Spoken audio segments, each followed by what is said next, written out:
Sri Sairam, offering my pranams at the divine lotus feet of our beloved Bhagwan. May we invoke his divine presence to initiate this evening's proceedings with Omkaram.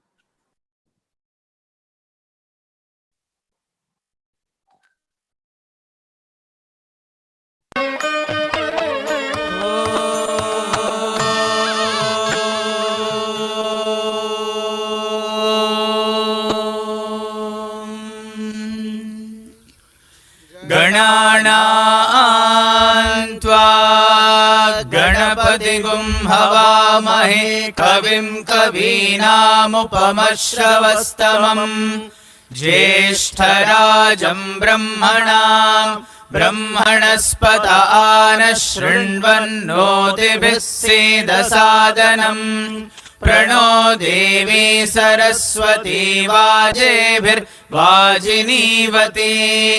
धीनामवित्रयवतो गणेशाय नमः सरस्वत्यै नमः श्रीगुरुभ्यो नमः हरिः ओम्. Sairam, esteemed elders, dear brothers and sisters. My name is Swati Vasudevan from the organizing team of the Sri Sathya National Leadership Program, and I work with the finance team of TVS Credit Services in Chennai. I, along with the entire team of Sri Sathya National Leadership Program, take this opportunity to welcome you all, our speaker of this evening, state presidents, state youth coordinators, and our participants to Satsangatve Nissangatvam, the 6th in series. It is my honor to introduce to you our speaker for this evening. May we have the AV, please.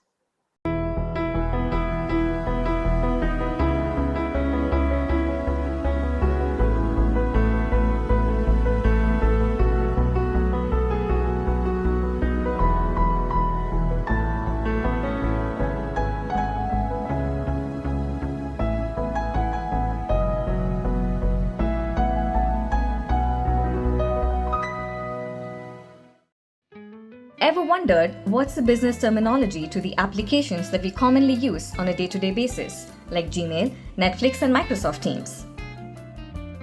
They are examples of software as a service. Another quick one. What's the business terminology for the online shopping that we do on Amazon, Flipkart, and Snapdeal? Well, let's explore this e-commerce space with the help of our esteemed speaker's experience and career span, who is skilled at e-retail that he retailed. Sai is Anand, a strategic leader. Sri Anand Nergunam is a global leader responsible for the growth and profitability in the e-commerce sphere, who is the Global Vice President of Revenue Growth at Zoho Corporation Chennai, a software as a service company that offers a wide range of online software, including email, word processors, spreadsheets, and customer relationship management application. He has a deep understanding of the e-commerce business drivers and supply ecosystem with over 22 years of global experience working in India, UK, France, and Denmark. He also has profound experience in working with businesses across emerging markets in Asia, Latin America, and Africa. He has traveled to over 25 countries for business and his air miles leading to clock and growth in ways that makes many companies smile.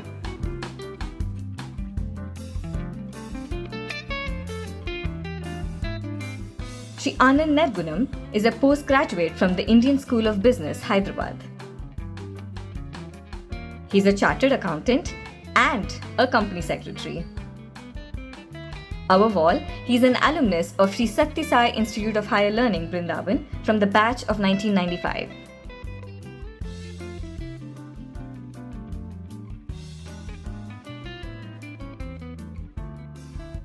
Having learned from the University of Veda Purusha himself, Sri Anand Nergunam stepped into the corporate world by joining Vedanta in the year 1998 and worked in business finance.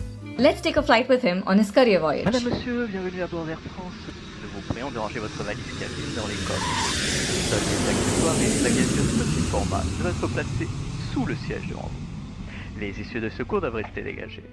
Later, he joined Saint-Gobain Glass France and moved to Paris as a financial controller to set up their French business operations. He later moved to becoming the founding director of Valcon in India from 2009 to 2015, specializing in implementation of growth strategy. He worked with European MNCs extensively on developing and implementing growth strategies in emerging markets. He was also a member of the board of directors at Valcon India.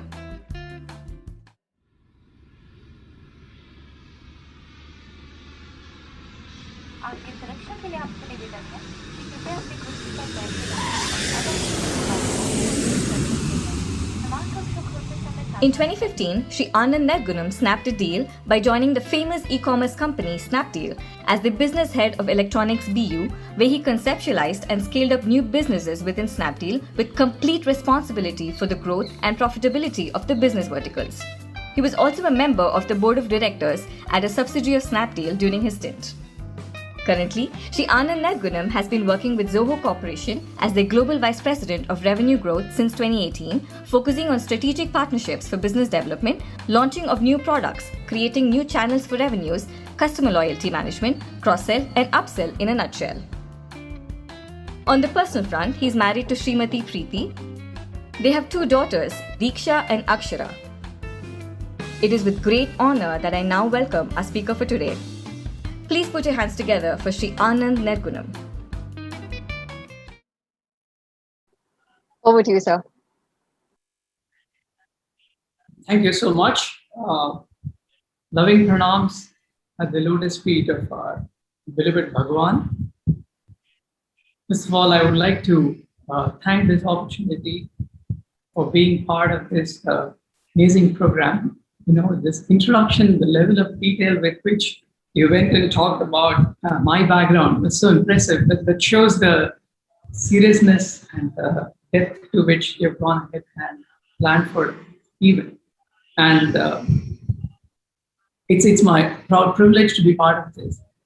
One of the things that I want to highlight, you know, as you said, among all the institutes that I kind of studied and be part of, we cannot compare that with Sathya Sai Institute because this is truly education for life and not education for a living, as Swami says. And so it was a great privilege for me to be part of Swami's institution, chosen by him, being there.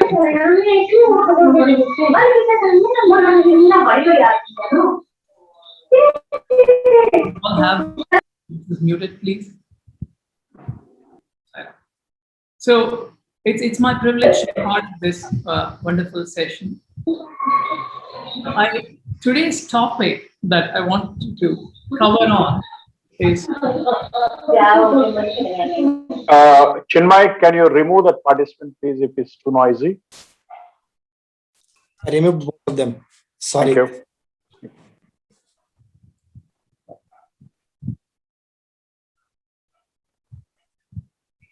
So the topic that I'm going to discuss today is on collaborate with others, compete with yourself. I sincerely pray to Bhagwan that Swami be with me throughout this conversation. As always, he is the speaker, I am the instrument. Okay, so my prayers to Swami to bless me, to have this wonderful session, share my thoughts and experiences with you all, and towards the end of the session, engage you with you all on your questions and whatever you may want to discuss. I'll be really happy to participate in that. Right? One thought that comes to my mind, I was talking to somebody and then the person said, Swami does not call the people who are qualified. Swami qualifies the people that he calls. So I think this is a great example of a program where Swami has called all of us to be part of this Sathya Sai organization. And in the process, Swami keeps helping us to learn new things. And he keeps qualifying us.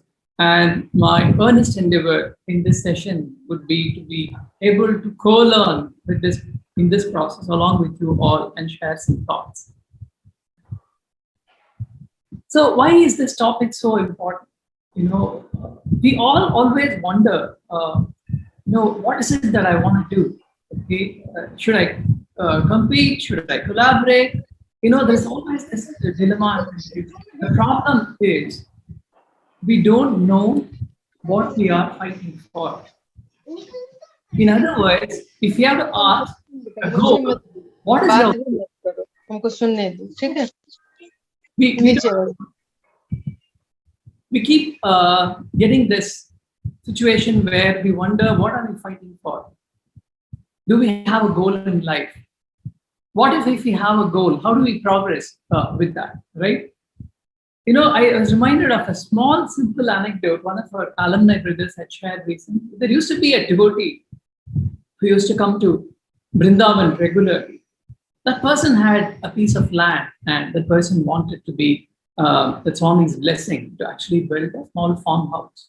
And the person asked Swami, I want to build a farmhouse, but there is no water there. Can you please bless me? I am going to, if with your permission, I'm going to start to do the borewell work. The boring should happen well, okay? The digging process. Swami said, Manchidi, go ahead, it's fine, and then blessed him. This person went with all the enthusiasm. The person kept digging, 400 feet, 600 feet, 800 feet, 1,000 feet, and there is no water. Desperate, desolate, this person comes back to Vrindavan. And at the first opportunity, he talks to Swami and says, Swami, I took your blessing. I started doing this boring. We haven't found water. Swami coolly looks at him and he asks, what did you pray for? And this person says, I prayed for the boring to go well, the digging work to go well. And Swami smilingly said, you have gone up to 1,000 feet. Has it not gone well? Then Swami, in his characteristic way, stopped and looked and told him, always learn to pray for the highest thing. Okay? So Swami narrated this incident to the students, and Swami said, if you want to become an IAS officer, ask me you want to become an IAS officer. Pray for that. Why do you want to pray for, I want to do this 10th grade, 12th grade, this, that? If I have to take care of you at the highest level, automatically everything else is taken care of. Right? So one of the first things that before you decide to compete, the question that we need to ask ourselves is, what is it that we are competing for? Right? So I'll move ahead with the thoughts on these lines. The first step that we all have to do is to do self-assessment. Do you know what you're competing for?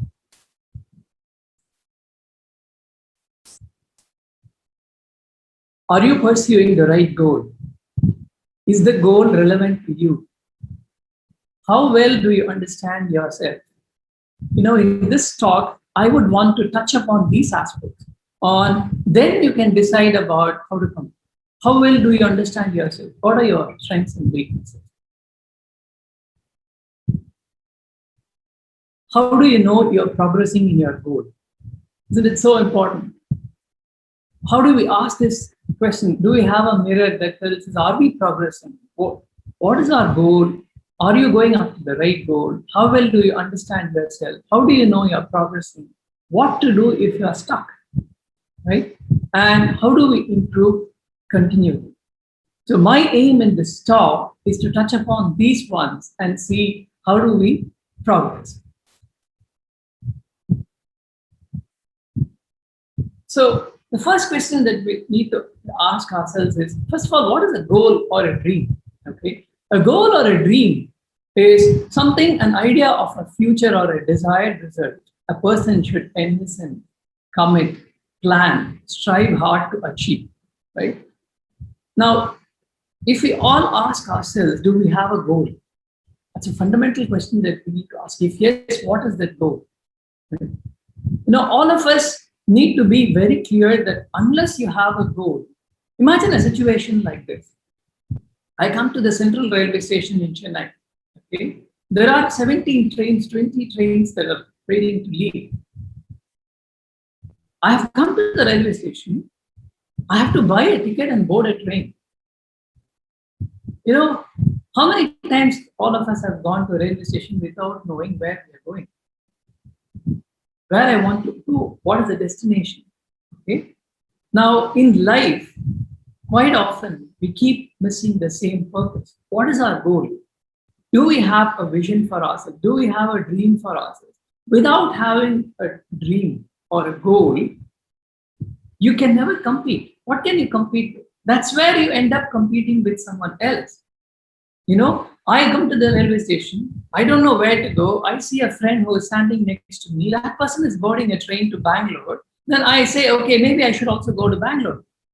That's a crowd mentality, the herd mentality. We get into this. We don't have a purpose. We don't have a goal. And then we aimlessly wander.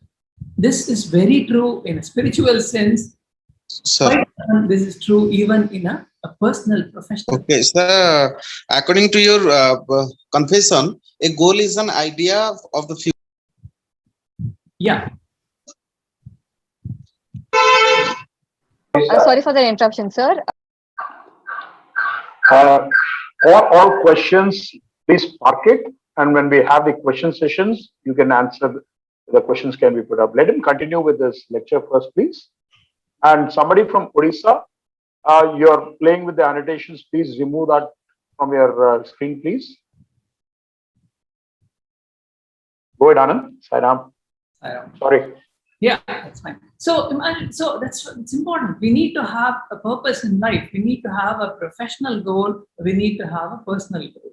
Personal goal is about what you want to achieve, and in terms of your spiritual growth, ultimate goal being attaining the lotus feet of Swami.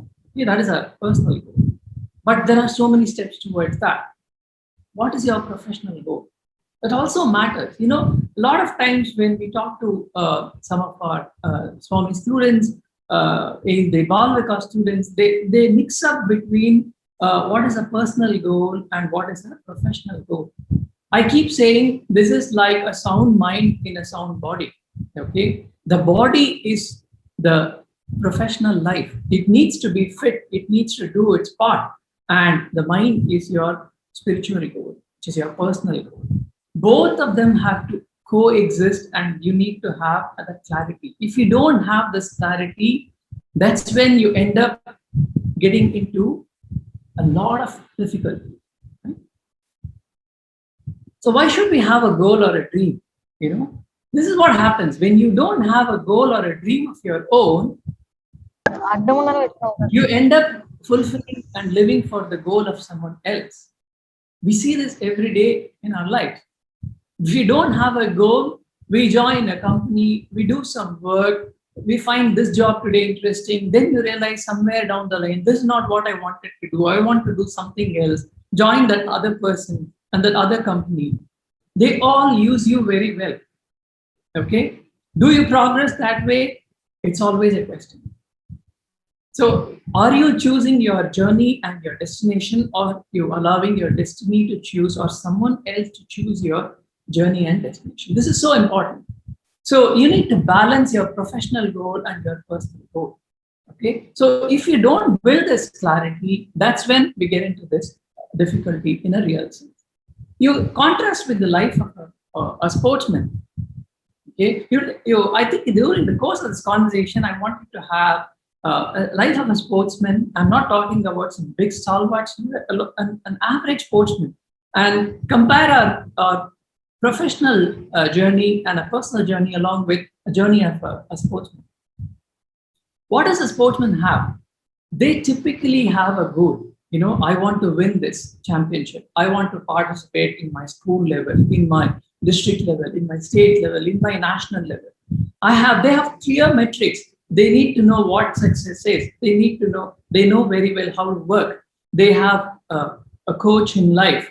They have a plan, and they keep pursuing. But when it comes to our personal life, when it comes to our professional life, do we have that kind of a plan? The sports, that's why Swami stresses a lot. Why do you think Swami conducts the sports meets?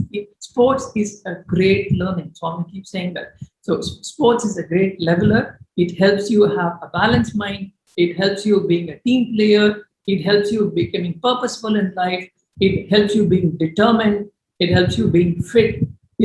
Sportsmen are like this.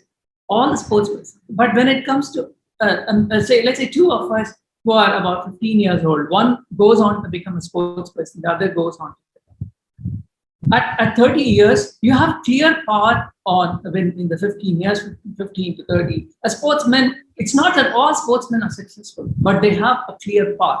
Whether they follow it or not is completely left to their hunger, their commitment, their family situation, so many things comes into play. But there is clarity. They want to do this, then they want to go to the next level, then they want to go to the next level. For that, they need to improve physically like this, mentally like this. They need to have this kind of a coach. So they have clarity. But when it comes to our personal life, we generally lack all of this clarity in a professional sense. So it is really important for us. When we talk to a lot of these people, I keep getting this question on is having a personal goal and a professional goal, which is like, I want to make money, I want to be an entrepreneur, I want to, say a billionaire, I want to be whatever. Is this wrong? A lot of people ask this question to me whenever I've had this interaction. The real question is, what is the purpose of you wanting to become that? Okay? If your objective of becoming whatever you want to become, as Swami says, man mein ram, heart mein kam. Okay? If you keep thinking of Swami and if you keep doing your work and you share the fruits of that labor with the society. So as Swami says, making money is not the problem. What you do with that money is the problem. You allow that to affect you, you allow that to control you, or you are in control of that. I brought this example of Sridhar Bembu, who is my current boss at the Zoho Corporation.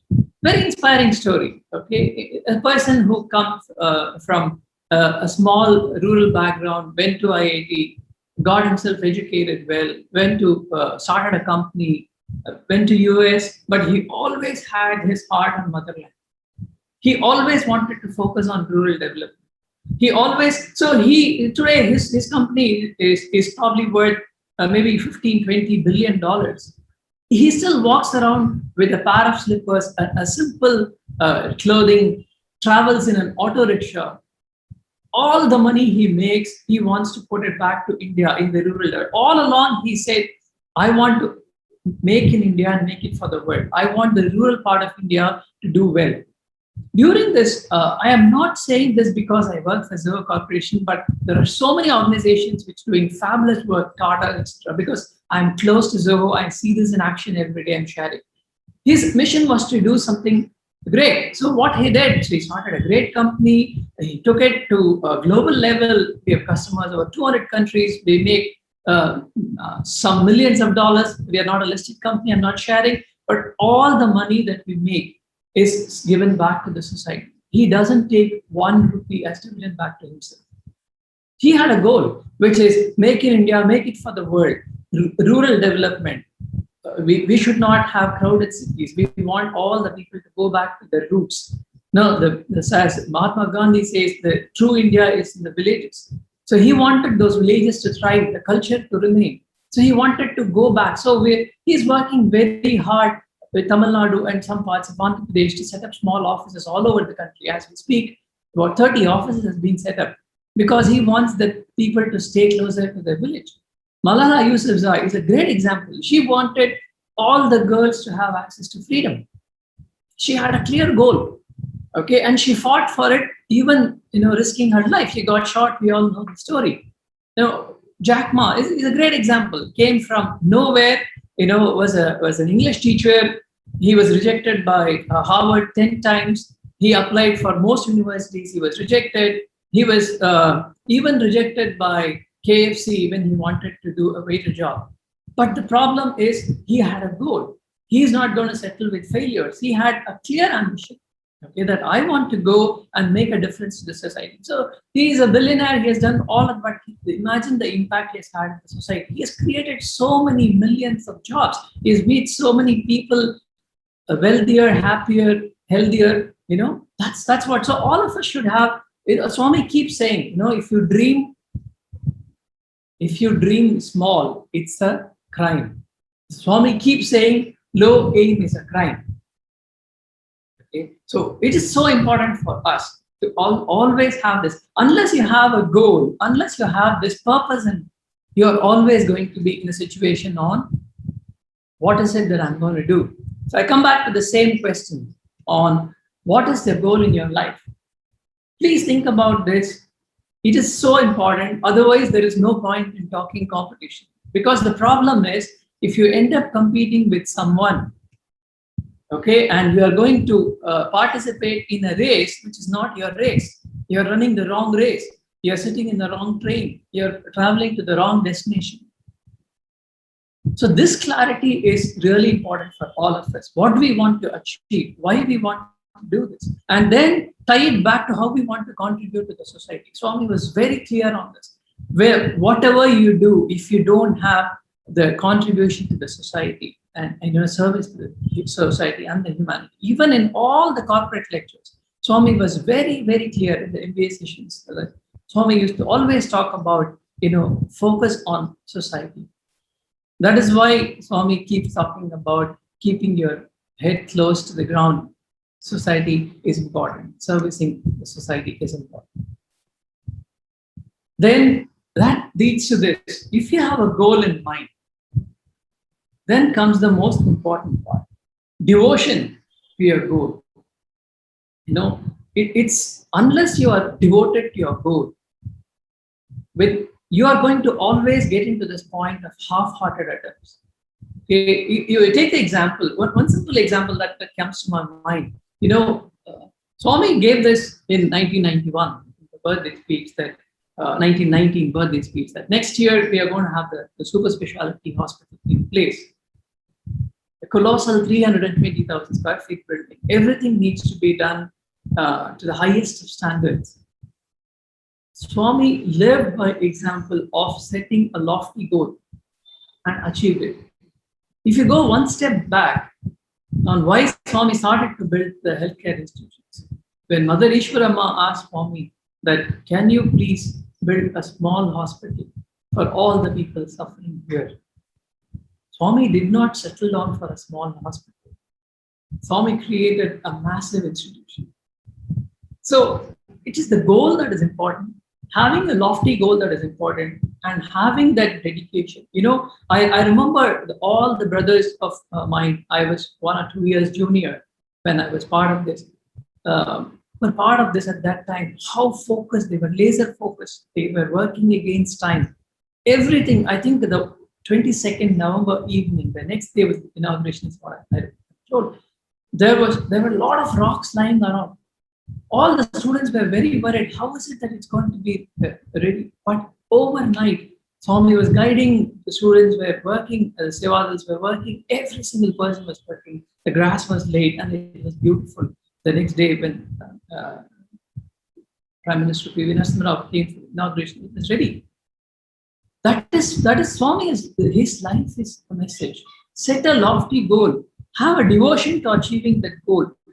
Swami could have just created that. The creator of the universe could have created the hospital just like that.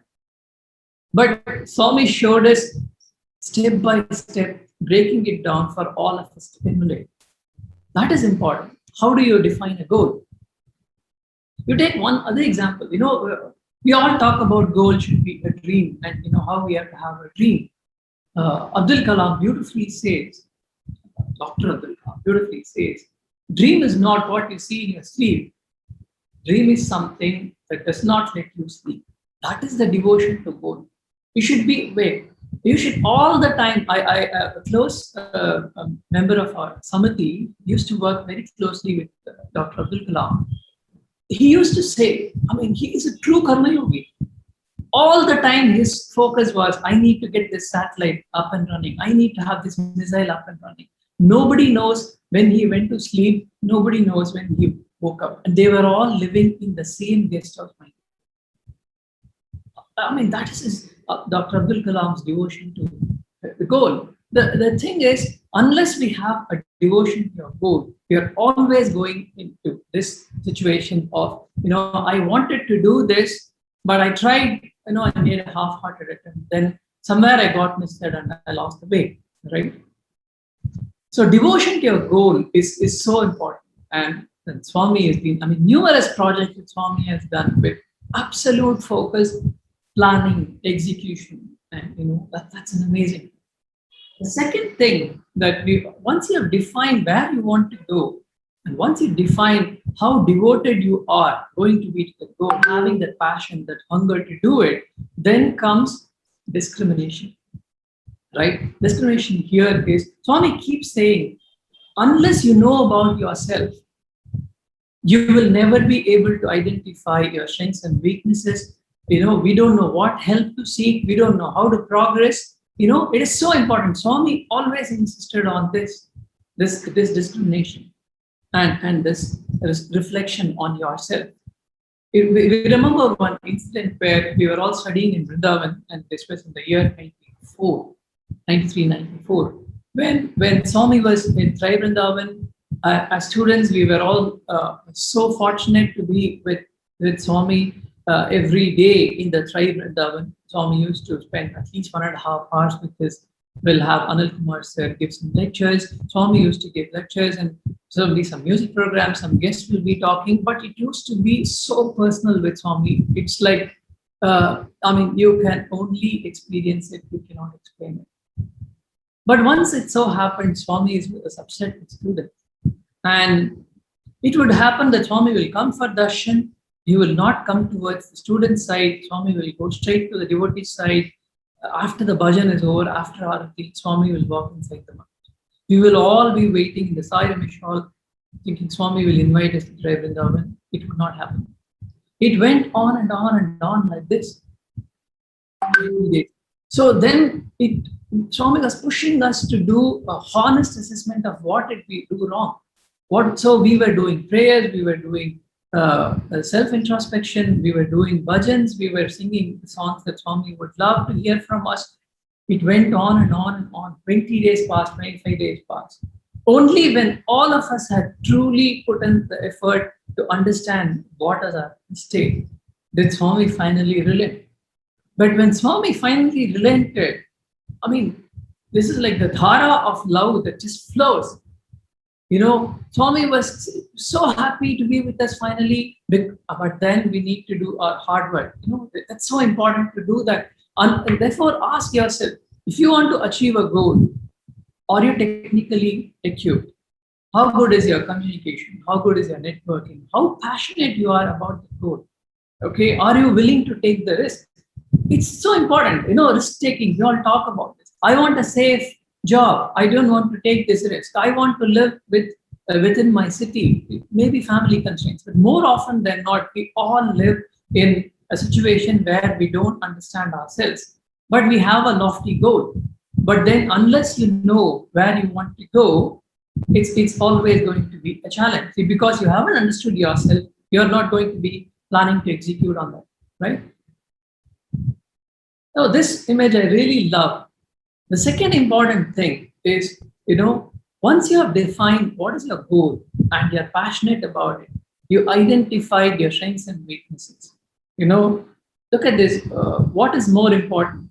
Ask the big panda, the journey or the destination. And then the tiny dragon says, it's the company. Swami keeps saying this also, right? Even our own thing, Satsangatve Nissangatvam, right? So what's the company? Are you choosing the right people? Are they motivated? Are they hungry? Are they the people that you want to be with? Do you share a common passion? Do you support each other? That's where I'm saying this is not about competing with someone. This is about collaborating with someone, right? So if you have the right company, if you have the right set of people, are you doing the right things along with them? You support each other, motivate each other. This could be doing a seva, okay? This could be coming to Prashant Nilayam for service. This could be your personal, professional success in life. You want to learn these skills. I want to join this company. I want to get to do this. How do you do that? You need to have like-minded people who are equally passionate along with you towards the journey. Okay. Once you do that, then comes the important part of a coach or a mentor. This even at a professional level, I can tell you, when I was working for companies like Vedanta or Saint-Gobain, the management always likes people who are enthusiastic, who we used to call it those days, the blue-eyed boys. People who are always willing to try, always out there to stand up and go through the grind, support the decisions, fight for it. And then once you do that, you start to become the most favored person. Even we see in our samitis, in all our activities, there are some people who are always enthusiastic and willing, okay, and they want to learn. And those people are the ones who end up having a good coach or a good mentor. And then if you take the case of sports, I talked about this. We come back to sports again. Why do we think all the sportsmen have a coach? They all go for coaching. In our professional life, or even in our personal life, do we have a coach? Do we have a mentor?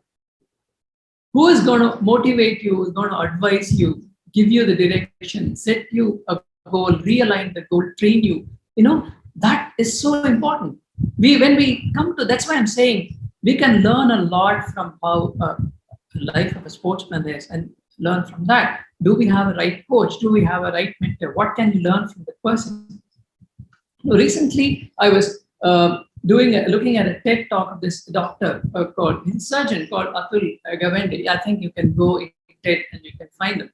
Okay, so this person is a very successful surgeon and he is very good at his craft. But suddenly a thought occurred to him that, I seem to be doing this consistently well. How do I know I'm actually progressing? Am I stagnating? Is there someone else who can guide me and tell that am I progressing? Am I making mistakes? Is there scope for improvement? The Japanese always have this great, Tommy has great respect for the Japanese, respect for their country, their respect for quality, their hard work, and they always put nation before themselves. Swami always very appreciative. So the Japanese philosophy is the betterment is a journey, not a goal. Perfection is a journey, not a goal. So this person was inspired by that and said, okay, why don't I find a coach? So he goes to this surgeon who requests him, say, sir, he's a very experienced person who's retired. He goes to him and says, I've been doing this for so many years, but somewhere I think I should have a fresh set of eyes who can come and guide me. My post-operative complications are going up. Okay, something seems to be happening. And I still want to actually consider improvement. So he gets a surgeon, who is a retired surgeon, as his coach. And that person comes and stands in the operating theater. And he was there, Atul was there, and he was doing the surgery. Everything went fine. He was really happy with the way the operation went. And then once that he was done, and then he looks to this coach and the mentor, this doctor, and says, sir, so with the pride in his face that, on his face that, how do you think it went? He gives 1.5 pages of dense notes. He says, when you're operating, the light above your table was not focusing on the wound. Your left hand was going up like this. Okay, you are not cleaning the surface. So he had so many notes. The doctor was taken aback and it's like, here I am, I've been doing this for 20-25 years, and then this person comes up, and then all of them are valid points, small improvements. Then he goes through this with this mentor for 1 full year. 1 year later, he sees a remarkable improvement in the quality of the surgery that he's able to deliver post-operative complications. But what is that secret to this? There is a coach, there is a mentor who is observing you, who is guiding you, who is telling you where you're going wrong, who is motivating you. So do we all have a guide? That's the important thing. Swami is our eternal guide, but still for day-to-day operations, we all need someone who is a coach. Coach within Satsang organization who can guide us to do more spiritual things, more social causes we should participate in. Coach in professional life who can guide us also on how do we do better, right? So it's so important. That's why I'm saying it is all about you. It's not about someone else, right? So skill is only 10%. Hard work is 90%. So never get to this point and say, I am not good at this. Always say, I'm not doing enough. This is true everywhere, okay? When I want to do something along with this organization, when I want to achieve something in my professional life, it is all about, are you trying hard enough? Do you understand yourself well? Do you know what are your gaps? Do you know what you need to fill? Do you have a coach or a mentor? Imagine in the case of the doctor, if the person did not have, it's such a painful thing, you're a professional, you're not a kid. Someone stands there and observes you and gives you a critical feedback. every day. I mean, he does this. So you have to have the humility to actually listen and understand. And that's when you continuously, improve. Otherwise, we all get same mistake. Just as a recap, be devoted to your goal, discriminate well to know your strengths and weaknesses, and then understand, how you are progressing. Then when you go to the next one, the third important thing, the most important thing I would say is how determined are you in achieving your goal? The determination to achieve your goal comes like this. It comes with first a plan, okay, a personal development plan. Do you have a plan? I want to go from here to here. Let's say you are just started working as a professional. In 2 to 3 years, I want to develop these skills. I want to work for this kind of an organization. I want to be part of Satsang organization like this. I want to do this at a Samastha level. I want to do this at a district level. Have a plan. Define what you want to achieve. I remember when we were studying in Vrindavan, there was a devotee called Sri Anand, and his son's wedding was happening in Vrindavan. And we were fortunate that during my tenure, that 2 weddings had happened, and Swami was, these were all great joy for us. And then when something like a wedding happens, people will come and they would, Swami will guide us. Swami will walk into our hostel, help us plan. Swami used to come 5 or 6 days before the wedding. Swami used to come almost every day and discuss about what is the plan, how we are going to set the stage, how the decoration will be. And in the hostel, Swami would come, how the lunch tables will be spread, how will you serve, what item will go in which part of the plate. Swami used to go to that level of detail. And then when on the day of wedding, I was fortunate to see a video of that even a few days back. When the wedding was over, Swami was there guiding the couple. When then Swami brings the family to the hostel dining hall himself. Imagine an avatar doing this. And then Swami used to go walk around in the video. We could see again, relive those days. That Swami would ask, did you get it? Do you want something? Swami, that's the level of planning. That's why Swami's life is a message. Swami could have easily told, and people will be waiting for the lifetime chance to deliver. But Swami would still go and do that. All of us should have the same way a plan, a development plan. What is your goal? What is your plan? The second thing, I love this story about Stephen Covey. Whenever you find some time, there is a nice video. You have a jar like this, you have some pebbles, and you have smaller pebbles, and you have sand. When we need to, your goal is to fill all of this into this. So you fill the sand, then you put the smaller stone. When the turn of the bigger stone comes, the jar is already full because nearly a third or so is filled with sand. After that, you put the smaller pebbles. After that, you put the bigger pebbles. You're not able to put everything inside and close the lid. So Stephen Covey says, start with the biggest stone. Then fill it with the smaller stone and fill it with sand. All the spaces you see on the sides, all of them will filled with the sand. Even in our lives, it is so important. What is your priority? What is your priority? Are you focusing on your priority? That is where the one thing is to have a great goal and ambition, etc. Are you executing on that? Do you prioritize hard work, skill development, learning from someone, having the right company, day in and day out, checking on the progress and prioritizing that? We all want to say, I want to become so good at this. I want to be a great sportsman. You have to wake up at 4:30 in the morning and work hard. Okay, but can you prioritize? One day you miss, 2 days you miss. Then slowly, that's where over a period of time. So this is where this is like gaining weight in the body. When you misprioritize, the effect of it is not seen in 1 day or 2 days or 3 days. Like how you gain weight, you see it only after 3 months or 6 months that you suddenly realize you've grown. It's not that you've grown overnight, but it's been quietly happening at the back. When you don't prioritize, you fall behind your goal because that's what happens. Another important thing is focus. In fact, on focus, I have one more specific thing. Focus is so important. That determines how you do.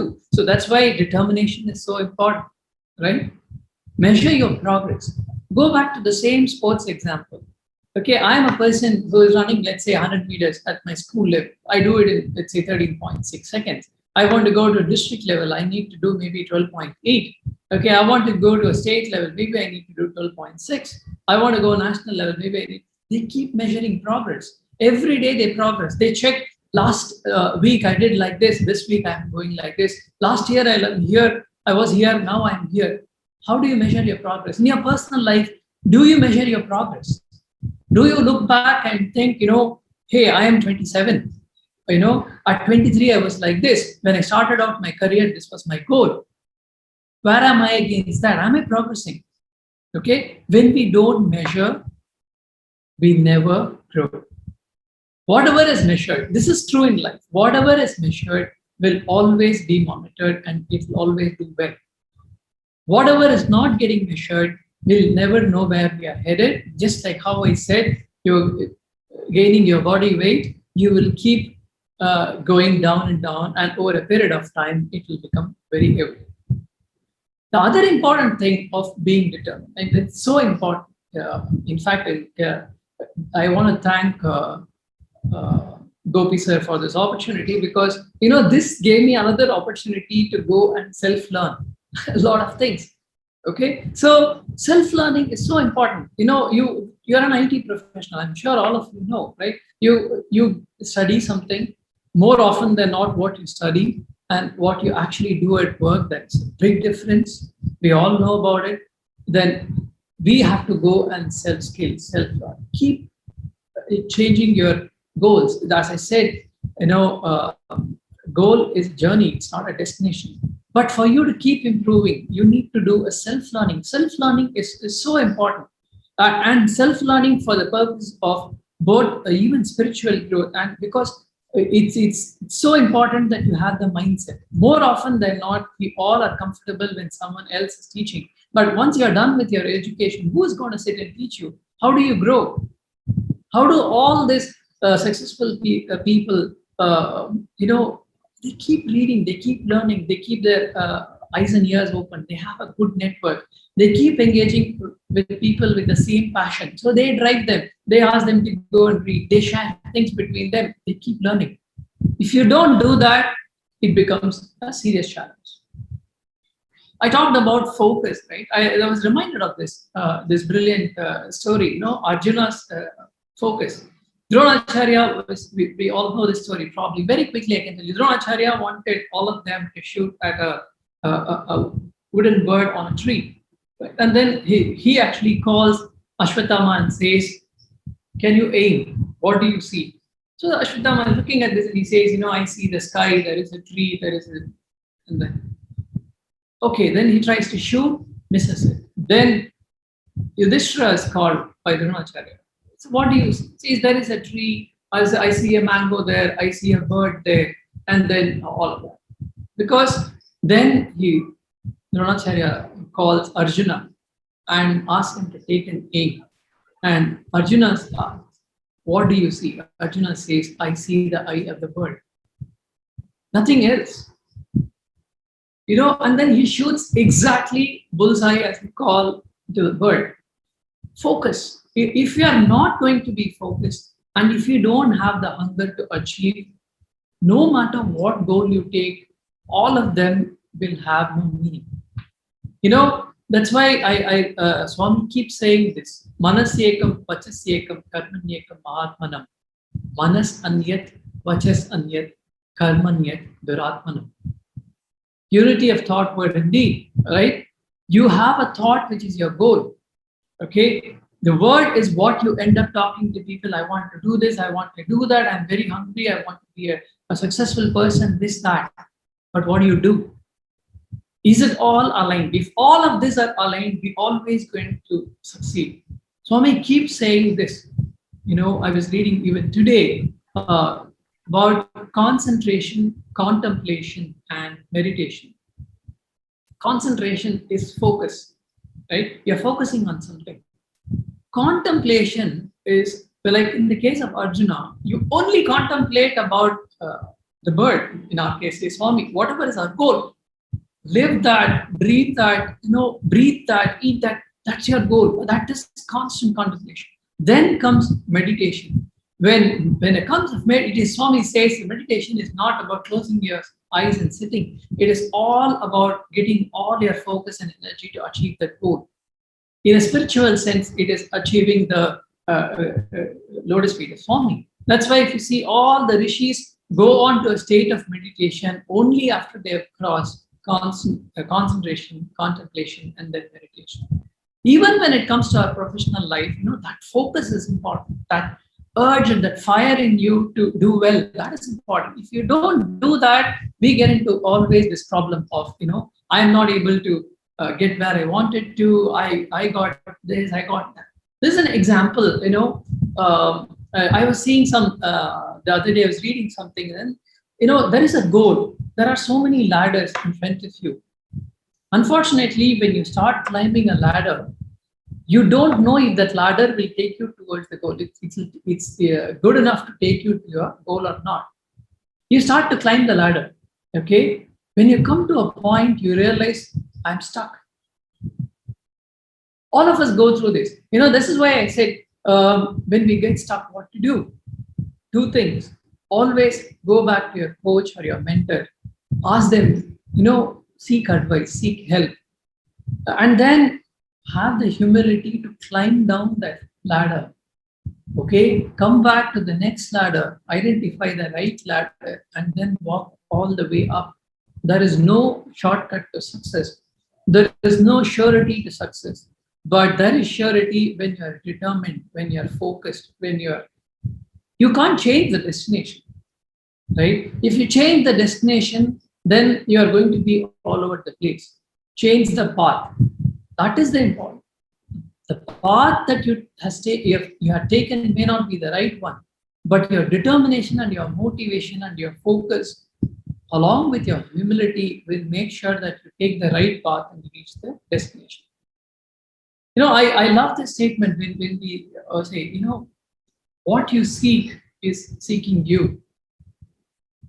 It's so powerful. You want to achieve something. That what you want to achieve, that is also aspiring to achieve you. I can't help but think of Swami. Swami says, take one step, I'll take 100 steps towards you. Even in the example that I was saying, that Swami was not talking to us for 25, 30 days. We were not seeking hard enough. Swami was waiting to pour his love. We were not good enough to be the recipient. Until we put our heads down, we worked hard. It's not that we became, after that, we all became pure. We just made a simple, humble attempt. I cannot say by no means we all became so pure and lived every word of what Swami said. No, but we tried earnestly. That's what matters. If you seek what you want, you will realize there's so many paths will open, so many obstacles you will cross. And the Swami talks there, there's so much about this in how do you focus and keep trying. There was a simple example. Some of our alumni members were working on doing this call center during COVID. I was talking to all the brothers. He said, when we started, we didn't even know what to do. There is one helpline. So we said, why don't we try? We weren't even sure. We thought we'll start the helpline, asking for people, anyone who wants help with hospitals or food or plasma or whatever. 1 became 2, 2 became 3. Most cities got added. 14 helpline centers were opened up. It's not that we are saying that this is great or not. It is all about making an effort and trying honestly. And then Swami will make sure that Swami supports us. But the urge, the hunger with which you seek matters more. As a recap, be devoted to your goal. Discriminate your strengths and weaknesses. It's determination that paves the way for you, and there is no shortcut. Then comes this part. I love this image for the simple reason, you have a goal. You want to achieve but you set yourself the wrong way. On the right side, you see, the steps are so high and so far, you're not able to reach. So you are going to get, that is why it is important. They call it as a SMART goal: specific, measurable, actionable, result-oriented, time-bound. Have a SMART goal, define, so take baby steps, one step at a time, achieve that, go to the next step, then keep improving. You will pick momentum, you will have your, don't try to become, let's say tomorrow morning, I want to become whatever, say Sridhar Vembu or Ratan Tata Ji. No, you cannot become that. But you can definitely, I want to improve this. I want to improve this skill. I will work hard towards it. Then I'll set a next goal. Keep improving. Measure the progress. I talked about the importance. Focus on, continuous improvement. That is really important. Continuous improvement is where, I remember this example. I was reading somewhere recently. When the rocket is launched, even if there is a 1 degree change in the angle, after some time, it actually can go in a completely different path, right? But you see it in a positive sense. In our lives, if we are able to make a simple, everyday, continuous improvement and keep measuring that progress, because you're so early days in your life, conscious effort, continuous improvement, a small change in your attitude, in your behavior, in your strive for your goal, you bring in, you will see you have gone on in a completely different path in a very successful way. They are all small, but they are something that you make a conscious effort. And more importantly, in all of this, be honest with yourself.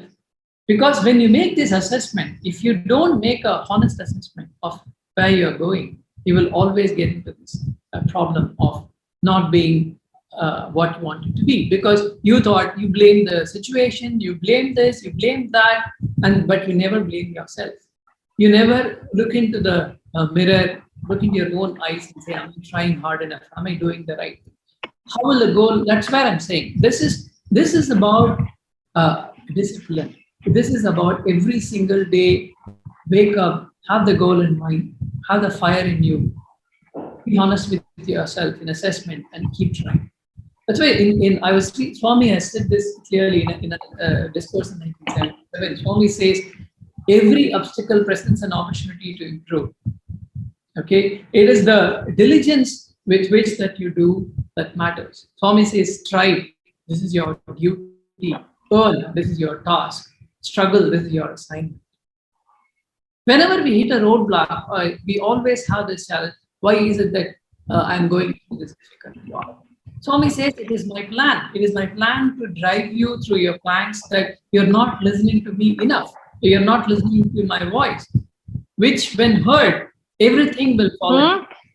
Okay, so it is so important for you to be able to strive, earn, and struggle, right? That's your primary goal. This is again an interesting thing from a sportsman perspective, particularly when you're competing with someone else and competing with yourself, right?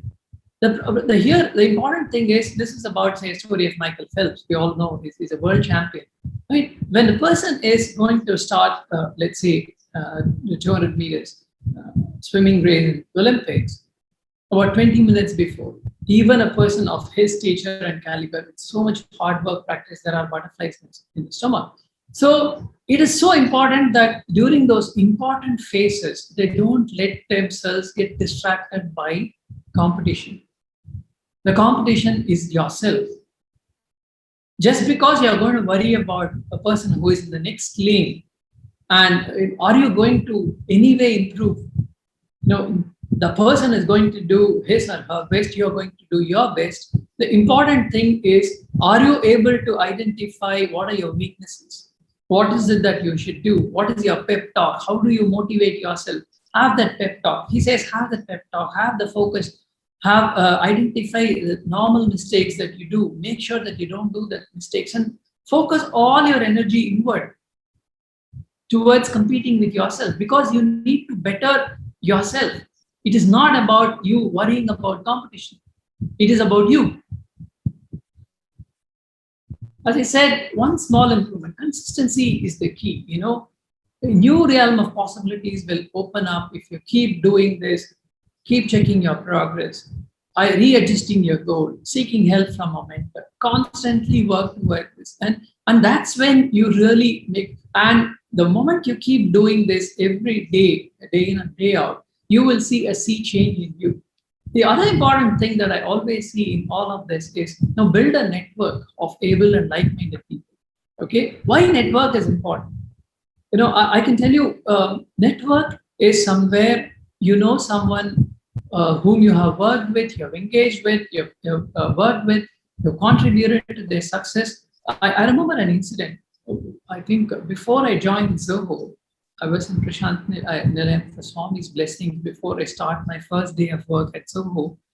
I was driving back from Prashant Nilayam to Chennai.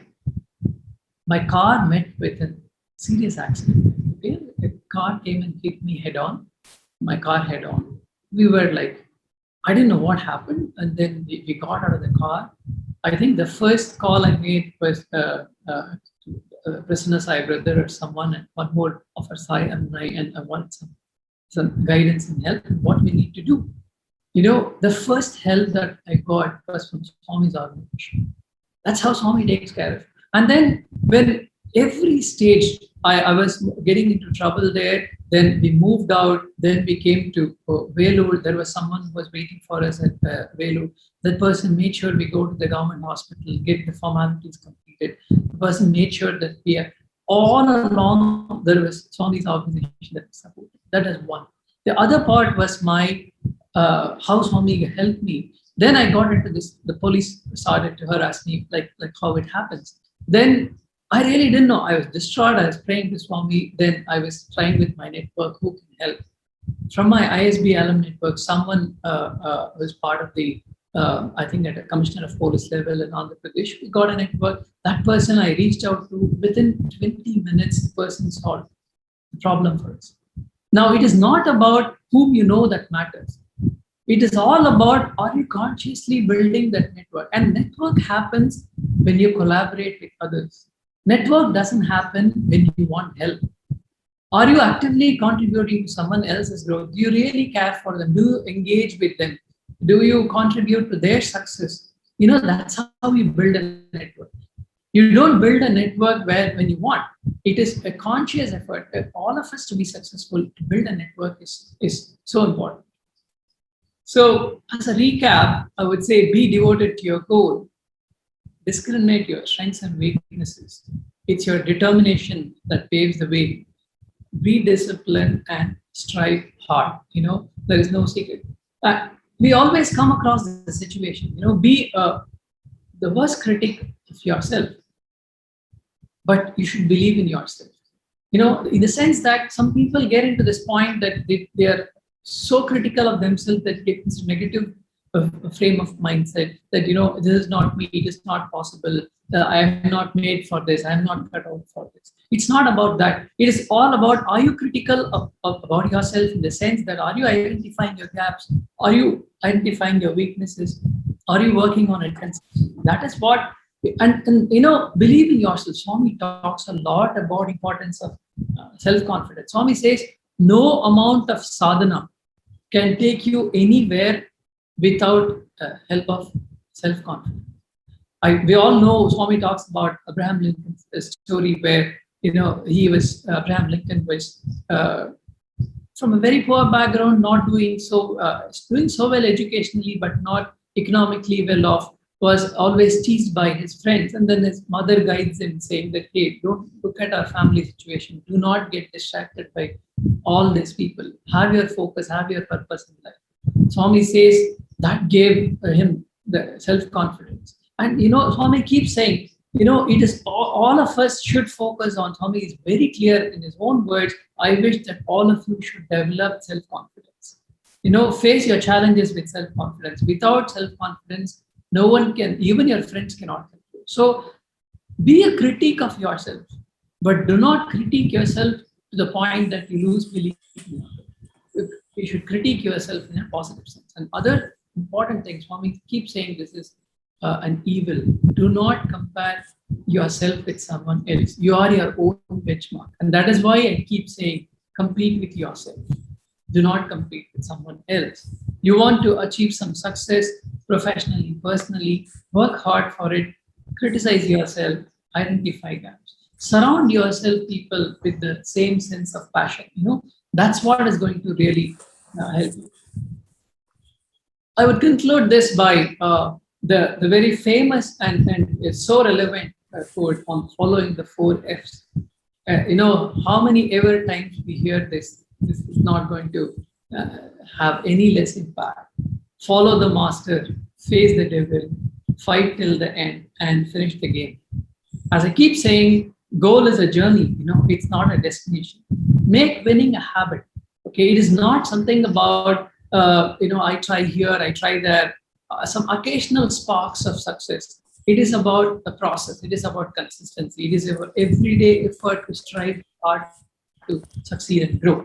When you make this with utmost sincerity, automatically things will fall in place. Do not worry about obstacles and failures. Swami is there to take care. Okay, see every obstacle as a path to progress. Swami talks about how the river, which originated from the sea, strives, earns, works hard, purifies itself all through the process until it merges with where it came from, the ocean.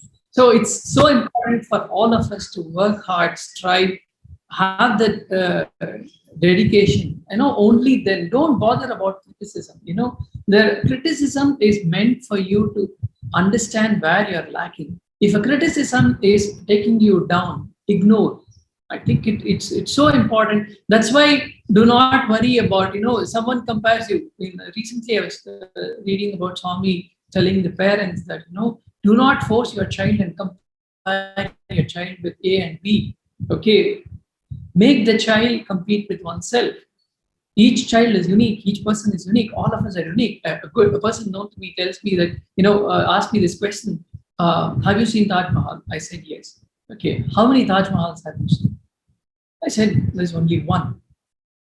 Then he looked at me and he said, each of us are like Taj Mahal. Each of us are unique. We have our strengths. Swami has always given us our unique strengths. The important thing is, are you identifying those? Are you defining a goal for yourself? Are you working hard? And are you trying? As Swami says, I shall be ever with you, wherever you are, guarding you and guiding you. March on, have no fear. With these words, I want to conclude this talk, and I'll be very happy to listen to some questions. Om Shri Sairam. Sairam brothers and sisters, we will take questions. Whoever has a question, kindly raise your hand and unmute yourself. One at a time, please.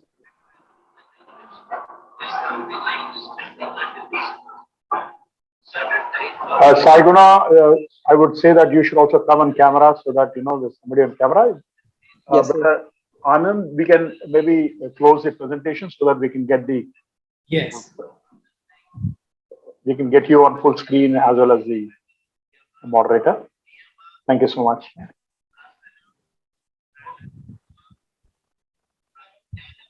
Sairam brother, Sai Prakash from Tamil Nadu. Please unmute yourself and. Sairam brother, firstly, thank you for such a great session. So my question is, how do we understand that I've reached a certain limit where I am in my comfort zone at my work versus, or am I just looking for another ladder to, start all over again? I don't know, is it whether my comfort zone that make me think I need new challenges, or just a fact that I'm so bored of doing this, I want to do something different. So how do we find that difference, Sarah? Very good question, sir. When you are in a comfort zone, when you're stopping to learn, when you're not able to wake up in the morning and run to work, when you're at a point where you're enjoying doing, you take my own personal example. I'm started accountant by training. Okay? And then when I went on to work, I enjoyed doing more business finance and enjoyed doing more business management and less of accounting. I started to do that. Then when I was doing this, I wanted to do an MBA program much later in my career. I was at a point where I was doing what I was doing, but I wanted to do more. And I kind of felt I'm at a point I'm not learning, and I'm going to be, because the next option for me was to go and to become a CFO in one of the group companies in Saint-Tropez in 2008. So it would have that I'm sitting in front of my my global CEO of Saint-Tropez and saying that, I'm going to quit and join ISB, and that person, before I could say, the person is saying, we want to make you a CFO of a subsidiary in UK. Okay. Now, for me, do I want to do that? That was not what was interesting for me. So I chose to do this program. A lot of my family members, close people would wonder, why would you do this? It's all about, are you challenging yourself? Are you waking up each morning being excited to be part of that? Then you are the day you think I can do this for the next 3 years or 5 years without any challenge, then you are getting into a comfort zone. Thank you. Sairam brother Prateek Pandya from, can you please unmute yourself? And you can also come on camera, please. And please also indicate from which state you are, because your name doesn't show that. Okay, I think you're not able to hear Prateek. Sairam brother. Yeah. First of all, thank you very much for this wonderful session and divine teaching, sharing with us. I would like to know, as you said, that the goal is very much important if we want to achieve anything in our life. So each and everybody needs to do some sadhana. So I would like to understand what sadhana you have done in your life to achieve this success in your life. Thank you very much. See, the important sadhana, if I can say that, is you need to challenge yourself, as the previous brother was asking. Are you in a comfort zone? Are you growing? Are you learning? Are you, like, as I do now, I am trying to launch a product on a serverless space. Okay, by training, I am a commercial person. Every single day I sit and read about serverless technology, what AWS Lambda is, what Azure is doing. Each morning, push myself out of the comfort zone. Keep challenging myself, because that's what I want to do and grow in life. Launch a difficult product, make it a success for the organization. It is about pushing yourself every single day. Do not get into this comfort zone and say, okay, I have achieved. Can I motor along for the rest of my life? That's not what. You need to have something. You need to keep pushing yourself. Same way when it comes to the personal sadhana as well. You can work hard, make a lot of money, whatever it is, what you do with that matters. Do you want to contribute more for things? Do you want to participate in more social activities? Do you want to be part of Swami's organization's activities? Each year, each day, if you keep asking this, am I doing better than last year? Am I improving? That is important. That is to me as sadhana. If you are pushing yourself every single day to do more, a little bit more, like the ant, keep adding a little bit more over a period of time, it will become important. Thank you very much, Sairam. Sairam sister Natasha, please go ahead.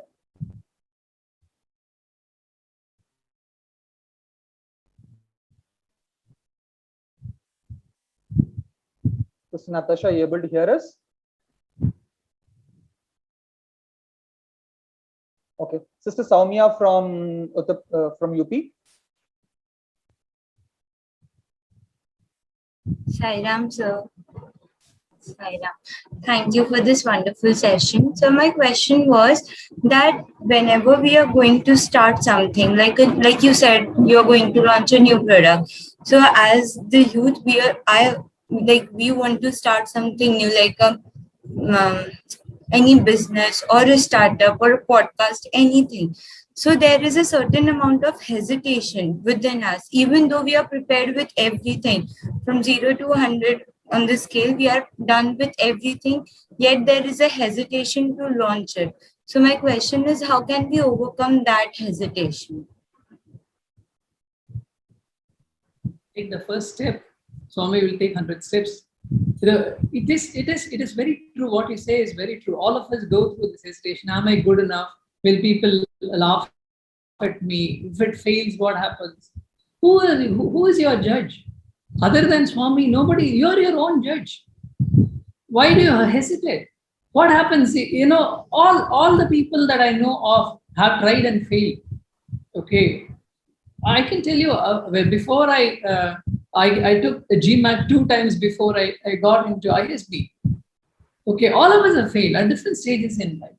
So the real question is, your hunger should be so much, you should be striving so hard. Don't worry about others. You're running your race. You're not running someone else's race.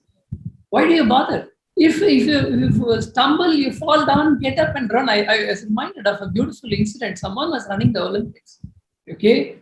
She was running so hard, she was not able to do it. She was in a new terrain. It was happening in a hotter weather condition. She's coming from a colder country. She was not able to adapt. She kept running and running and running. She came 33rd in the Olympics in the marathon. Okay. Now, whose race was she running? She was running her race. When she finished 33rd, she stumbled, she fell down. But she got up and she kept running and she finished the race. The whole stadium applauded. Okay.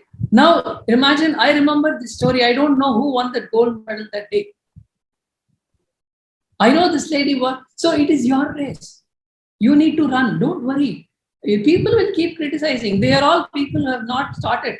They will be sitting duck. They will keep commenting. Thank you, sir. Sairam. Thank you. Brother Krishna Chaitanya from AP. Please go ahead. Please unmute yourself. Sairam sir, this is Krishna Chaitanya from Andhra Pradesh.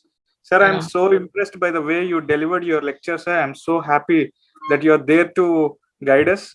Sir, actually, I'm having one doubt, sir. Sir, whenever we are putting some goal and aiming for some success, certain success, when we see certain persons who have achieved, who had reached certain benchmarks in other domain, so I feel that I might have opted that field instead of this, and I get depressed, sir. What is the problem I'm facing? Could you please explain me, sir?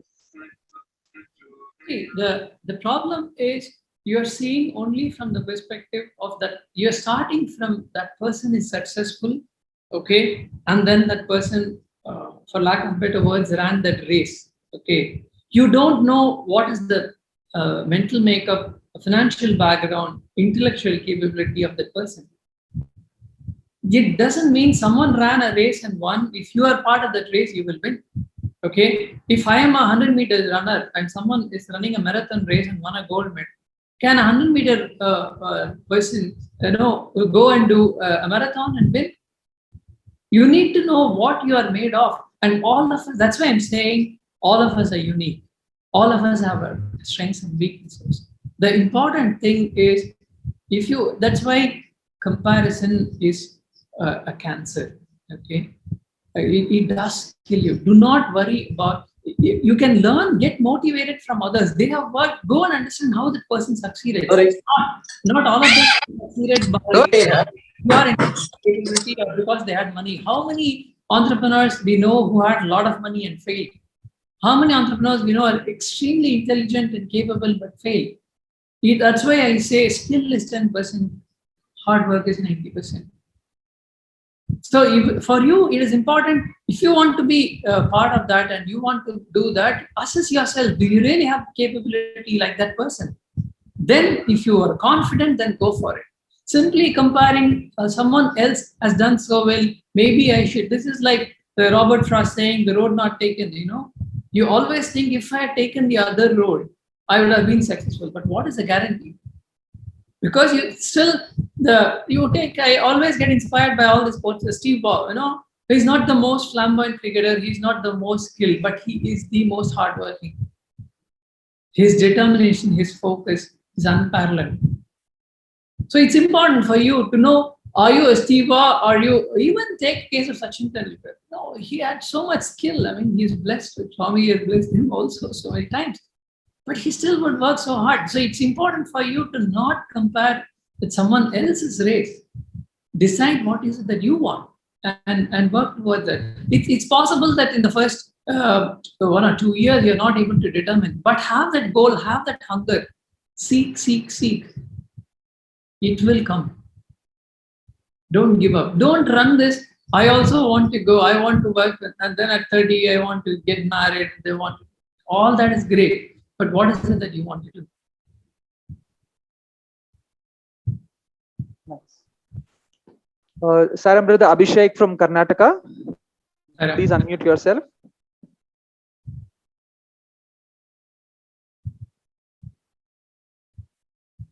Brother Abhishek. You are muted, Abhishek. Sairam sir, thank you sir for your wonderful speech. We are really inspired by your motivating words, sir. Sir, my question is, sir, how we should do the self-learning and how we should identify what are the strength and weakness of ourselves, sir. Like individually, what is our strength and what is our weakness? How we should identify that, sir? I break this into two components. Okay, the first is identifying your strengths and weaknesses, and the second part is what to learn and skill yourself. Right? Identifying your strengths and weaknesses. Typically, if you talk to your trusted friends, your managers, if you're working closely with someone within our SAI organization, someone who really cares for you, who spend time with them, go and identify or find a mentor. Reach out to people. Go reach out to people. This is so important. That's why I said, if I'm competing in sports, I have to find a coach. I have to go and learn. When I want to do my professional life, I'm waiting for some blue light to come and enter me. And I glow and say, okay, this is my goal. This is what my strengths and weaknesses are. Identify in your organization, wherever you are, identify a person. Choosing a mentor is also very important. Okay. So, but be honest, keep trying. You will help, have someone help you on, okay, these are your strengths, these are your weaknesses. Then upskilling. Upskilling needs to be broken. I don't know what nature of work you do. What is the nature of your work?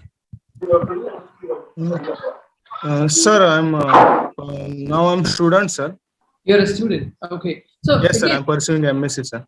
You're pursuing MSc, right? I want to be doing, I don't know, I'm assuming it's an MSc in computer science or whatever. I want to be in AI/ML. Okay. I want to be in IoT. Whatever is your define, read about what is AI/ML, what is IoT, what is security.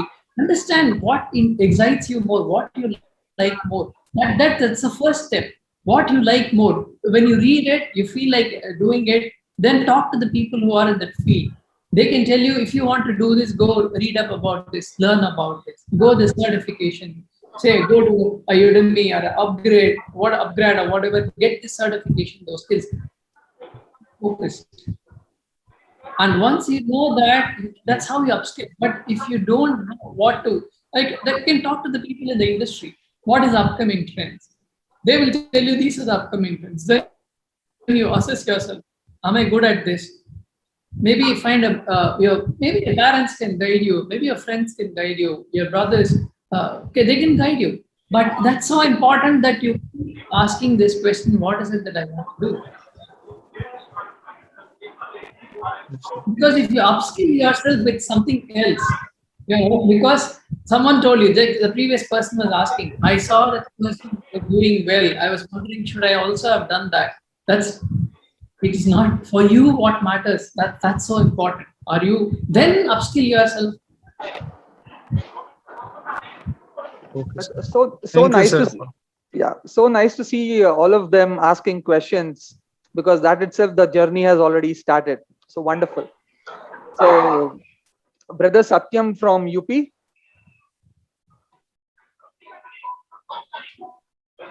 I don't know. My humble salutations at the divine lotus feet of our beloved Master. Thank you so much, Bhaiya, for giving wonderful atmas. If we should not focus on money as our one of the main objectives, then things, situations will become harder. How to be on track where we should have proper focus on earning well and being in spiritual path where Swami guides to do not uh, run behind money, it confuses me, sir. Can you put light on this with few examples? Very good question. I tried to address this before. I will address this again. Swami talks a lot about money is not the evil. What you do with money is evil. Okay, it's really important for you to know: are you allowing money to dictate terms, or are you able to dictate? You don't want to dictate money, but you don't want to become a slave to money. Do not worry about is making money a bad thing or a good thing. It doesn't matter. I took the example of my boss, Sridhar Vembu, right? He has made so much money. During this COVID, they served 1 lakh meals. For 30 hospitals, they gave so many beds concentrators. They are educating thousands of children for free. That's what they are investing the money in. So, if you ask me, can I work hard to make some X $1 million and use that money for a social cause, I should pray to Swami that I should invest that in the right cause, having a ceiling on desire. But at the same time, I told you sound mind, the sound body as an example. If you don't have your personal finances well, if you don't take care of your personal needs well, it will definitely affect your spiritual progress. Just like how a good health is needed for a sound mind, a good financial position is needed for a good spiritual progress. If you can eat the same dal roti, you can ride a simple of vehicles or cars. Then all the surplus money you make, you invest in good karma, in good things, helping people. But if you say, no, Swami has told me that I should have ceiling on desires. Swami is, that is my limited understanding. It's my submission here. All I can say is, do well, be successful. It gives you a lot of confidence. It gives you the network. Even to invest the money that you have made in the right causes, you need a good network, of people whom they do it well, this for the right purpose, for the right cause, invest it in the right sense. So never worry about is making money good or bad. Worry about what you let the money do to you. Thank you, sir. Sir, how to make balance with both money and spirituality? The balance comes when you are obsessed with money. Or the balance is lost when you are obsessed with money and you have no time for your spiritual growth. You have no time for doing Swami's organization activities. You have no time for self-introspection in a spiritual sense. And then you're so obsessed with money. I know of a lot of people who are like so lost in doing this rat race of making money that they have lost their touch with the family. They have a lot of money, but there's no attachment with the children. They didn't take care of their parents. They didn't participate in some social events, contribute to some society-related activities. And then when they're 65, they have made tons of money, but they've lost connect with the children. They've not taken care of their parents. And when all of them were busy, when they found their own thing, and they moved on, children moved on, parents are no more, then you have all the money. What do? A very good joke, okay? But when you share the joke with someone, you laugh louder, it multiplies, right? Same thing is when it comes to money. If you go and share, give somebody a joy, it multiplies. But the real question is, are you able to give yourself enough time to focus on both, or are you allowing money and this to be obsessing yourself with that, and then you're not able to do? That's when you are getting into trouble. As long as your head is clear, you're able to make a progress in your personal journey, in the spiritual journey, and yet doing well in your job and making enough money. That's great. Take all that, put it back to a good cause. Okay? But don't try to say, I will make so much money first and lose all the things in my life and then try to come when I'm 65. I mean, what is the point? Right? Correct, Dev. Very true. Thank you so much, sir, for answering, Sairam. That's a very nice way of putting it, brother. Thank you. So a similar thing, we had heard it from brother Roko. If the convener probably talks sometime, he was also mentioning it us in the past, wherein Swami had personally trained brother Roko of Japan of how to make money. Yeah. So yeah. So and how to put it to good use. Yeah. So, if there's an opportunity, probably we request the convener to also indicate if there is a possible session with him. Yeah. Talking about the Roko Hira of Japan. The Roko Hira of Japan. Central Trust member. Okay, let me try. I can reach out. Who was personally trained by Bhagwan of how to make money. Yeah, he told me personally about it also. Yeah. Yes. Swami told many students the same thing. They wanted to be in the under Swami's feet in the ashram. Swami said, go work in the society. Contribute to the society. All of you sit next to me. What did I train you for? If you are all going to sit next to me.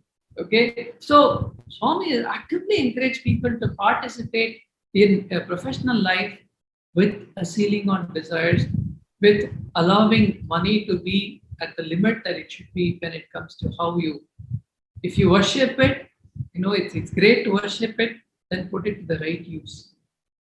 I'm not saying disrespect, respectfully on it, but put it to the right use.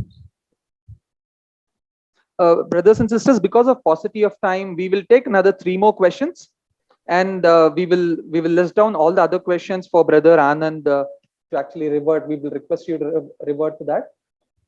From West Bengal, can Sathya Ray unmute and please ask your question?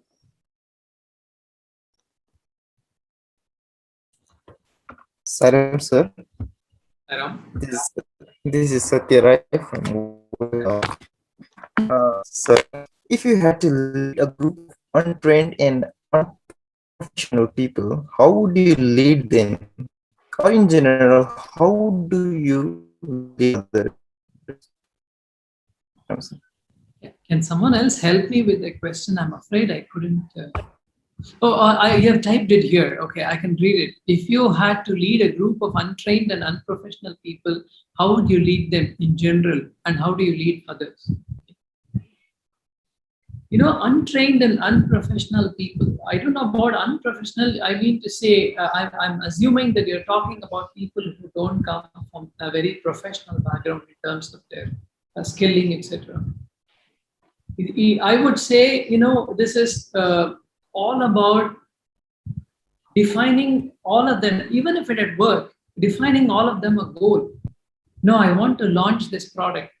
Okay, I want to be doing, even you break it down into, I want to have first this 1.0 of the product. That means what? Who has to do what? Identify who is going to lead what. Bring them clarity, communicate with them, engage with them, identify their skills, identify their gaps, motivate them in a positive sense. That's how we are going to lead a group of people who are untrained. In fact, to a large extent, untrained people with the right amount of coaching and right mindset can do wonders sometimes than people who are trained. Even at Zoho, we always worry about people who are skilled in a particular way. We want them to unlearn, and we can so it is actually a blessing. It requires, all of the group members to have that focus. That is what is that you want to achieve as a group, right? Communicate, understand each individual. What are the strengths and weaknesses? Engage with them personally. How do you motivate them? Keep engaging with them, keep talking to them, guiding them. That's, in fact, if you see most of the times in an organization like Zoho, we hire people who are untrained. We can actually mold them and coach them the way we want. So it is important that you set a vision for them, put a purpose to their life. Why do they come to work? Put a purpose to that. You force them to come log in at 9, log out at 7 or 10 or 11. Why you are doing this? I don't know. They asked me to do this. So communicate, motivate them, show them the larger picture, be passionate about their growth and success, engage with them. You will see wonders happening. You treat them like the cattle, you don't give them the importance. You always face the problem. Thank you, brother. Brother Top 10 from West Bengal. Shri Sairam. Sairam, brother. Myself, Top 10 Singh from West Bengal. My question is, how to overcome the financial loss and to come back again in goal? Overcome a financial loss. Yes, brother. I think it's if I'm assuming you've gone through a difficult phase, the most logical thing for you would be to actually sit back and understand what led to this. Okay? Is this because you were in the wrong trade or in the wrong business?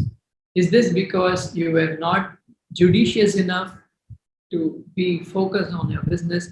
Is this because that your sheer back, like say COVID came and hit, you planned for something no one could have foreseen? If it has anything to do with you being in the wrong business and not having the right skills, or you not being hardworking and industrious enough, okay, you not being on top of the game in terms of why you got into this problem. If you're not, if you're sure of all of this, do this introspection. And if you're sure that it is purely, as they call serendipity, I'm in the wrong place at the wrong time. If it is serendipity, just don't worry. Go and work hard. It is all about, it's like you keep trying. The entrepreneurs know this so well. Second, third, fourth, fifth, you will get it. It's about not giving up. So as long as you know why, you do a honest assessment of what you do, what you did wrong. If you do it, then you will always find an answer, and then next time you will not repeat it. If you're not honest with yourself in your assessment and you keep blaming destiny, bad turn of fortunes, COVID, this, that, there is no guarantee next time you will not face it. I hope I answered your question. Thank you, brother. We'll take one last question from brother Manoj from Orissa. Sairam, brother Manoj from Odisha. My question is, it is very good to listen or read any motivational story of different people. But my personal problem is when I set my personal development plan to reach my destination, it works just up to 2 or 3 days. And after that, my determination is gradually getting weaker and weaker. So could you please tell me why these things happen with us? And what is the easiest method to resolve it, Sairam? I cannot give you an easier method, but I can give you a method. Method is when your determination is going down and your focus is going down, find the right company of people who are like-minded people, who are more hungry, harder. Engage with them, be part of their community, get motivated. That positivity, but choose the right set of people. That positivity will rub off, that will give you that motivation to go after and work hard. Okay, all of us go through this phase, including me. No, so what I do, I write down my goal at the beginning of the week. Okay, I want to achieve this, and then I try to each morning I write down I want to do this. At the end of the week, I look at the next Monday I come. There are some leftovers from the previous week. I carry forward. There is that kind of focus, and then keep asking. Okay, I'm losing my motivation. Okay, Go and speak to people who are in the same, read about the literature of people, read about the success of somebody else, how they have done it, what made them. As long as the goal is something that you really want, you desperately want, you will always be able to find some people who can motivate you, guide you, and take you forward. So it is all about choosing the mentor or the guide or the company, the company of people. That ecosystem, if you build around that, they will motivate you, provided you are hungry enough. If you are not hungry enough, then you need to answer yourself why you are not hungry. Yeah. Why you are not hungry enough? I would say we all make a mistake. I take this goal and I tried, I'm not succeeding, then I jump the track. Okay, I go to something else. So what will happen is over 15 years, you will keep jumping tracks and you're like jack of many tracks and master of none. It's like, as I told you, you took a ladder which kind of hit a dead end and you haven't hit the goal. The problem is you need to unwind, find the right guide, find the right ladder and go up. The question is, as long as your goal remains the same, the path is changing, you will find a solution. If you keep changing the goal, then you are in trouble. Yes, brother. Thank you, brother. Sairam.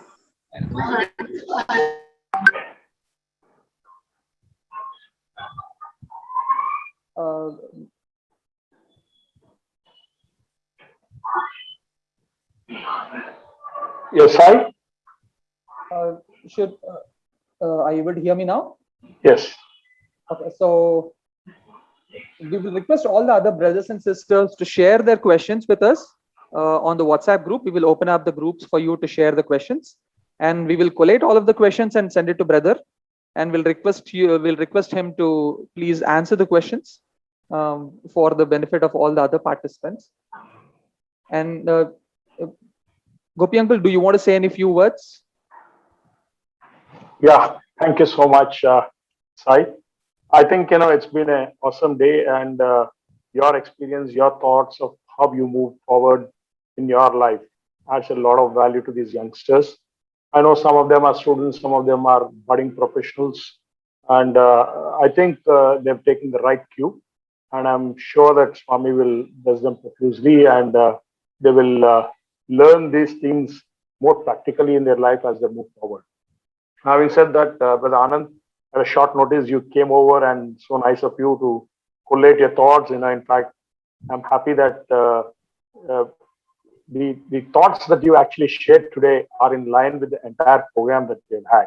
In fact, the previous lecture that we had and the next lecture that we're going to have, I think this has been a wonderful bridge. I think Sister Rama is also there on this call, and she's going to talk about the 5 Ds in our next topic, and you touched based on the same thing. So Swami ensures, that the footage is right at the moment, at the right place, and thank you so much for being there. And we will be in touch with you, and we hope to meet you sometime in Prashant Nilayam when we have this sessions together. Maybe we'd be very happy if you could come over personally also and speak to our participants. Over to you, Sai. Sure. Sairam, brother Anand. Loving Sairam too. My name is Sai Gunaranjan. I'm part of the organizing team and also a former alumnus of the university, a junior to you. So I currently work at the Apollo hospitals, and I handle the data analytics and special projects at a group level. I'm one of the storytellers at the group, and just like you were mentioning, I have the mandate of measuring if you are doing enough to push the boundaries of patient and customer excellence. Today, I have the privilege of delivering the vote of thanks. It was so very wonderful to listen to you. It was very pertinent from a personal note, the message that came across, because amidst the onslaught of all the externalities that we see, the comparisons in the world, wavering attention of focus of teams, trying to bring them together, competing with others instead of themselves, not wanting to learn, getting more glued to the unnecessary stuff and going astray. So it was a very timely message, and coming from one of the leaders of the leading and fastest growing startups and private companies, and that to a company with a very nice conscience. We'll all remember the guiding principles that you gave us. Very importantly, the takeaways was asking ourselves, oneself, who are you? Who am I? So finding our own internal ground, our internal locus of control, identifying our own strengths and areas of improvement, of having a vision and an audacious goal. I remember one of my mentors telling me, be like a horse with blinkers on, irrespective of what it is, and the story of the deaf frog, and being very cautious of our company, because even in the last satsang, one of the sisters had shared, always be cautious of your company and work with people who share your same passion, so that the climate becomes very, very infectious. The energy that we operate, be very, very careful of the energy that we operate in. The very timely message and very relevant of having a good mentor who we can go and knock and say whether are we going astray, are we on the right side or in the wrong side, and alongside having the fire in your belly. I still remember from one of the Taspek sessions where Anil Kumar sir had mentioned, give Swami glory by rising as high as you can, in 2002. So growth is not really wrong, but right growth and definition of right differs from person to person. Thank you for taking out time and sharing your life's learnings with all of us. I would be failing in my duty if I do not acknowledge the immense effort that has gone into making this happen. The efforts taken by the org team, the Satsangatve team, that the efforts that they put into make this happen. I'd like to thank all brothers and sisters for committing themselves to a session of self-learning today, wanting to come participate and learn from this. Most importantly, I would like to thank the Satsai Seva organization, and more importantly, Bhagwan, for giving all of us a platform to knock our own internal doors, to introspect and find our own ground. Sairam. Sairam, thank you so much for the opportunity. As you rightly said, we all should thank Swami for guiding us, guarding us, protecting us all through. He will show the way. We just have to take one step, and I think nothing else is needed. I want to thank Satsai organization and Gopi and Sir and all the people making this opportunity. I would have loved to engage with you all in person. It's a whole new feeling to be in person and talk and engage in mix. But at least we are happy with this technology. We could all sit in our comfort of our homes and still discuss and engage and learn from each other. I learned a lot preparing for this session. I want to thank you all for this. This is what you need to keep pushing yourself. You need to keep learning. There is no end to it. And so I read so much about Swami's views on all of this during the 1.5 days. I couldn't bring out all, but in the process, I learned a lot. And that's what Swami wanted. And as Dr. Gopi said, when he called the other day, I didn't even think Swami is asking through Gopi, who am I to say yes or no? Just go. You can take 100 steps. I just have to take one step. Hopefully, you all found it interesting and meaningful and practical. That's the way I wanted it. I hope it came through with Swami's. Swami got it through that way. I hope that. Thank you so much. It was wonderful. And the IT team should also look at Zoho meetings right now. Maybe for the coming up year, we should start using Zoho meetings also as a platform for our satsangs or the classroom sessions. Om Shri Sairam, offering my humble pranams at the lotus feet of her Divine Mother, Sai. Thank you all for the active participation during this talk that I gave last week on compete with yourself, collaborate with others. I hope you all found it useful. I appreciate you all giving me some nice feedback. That's so kind of you.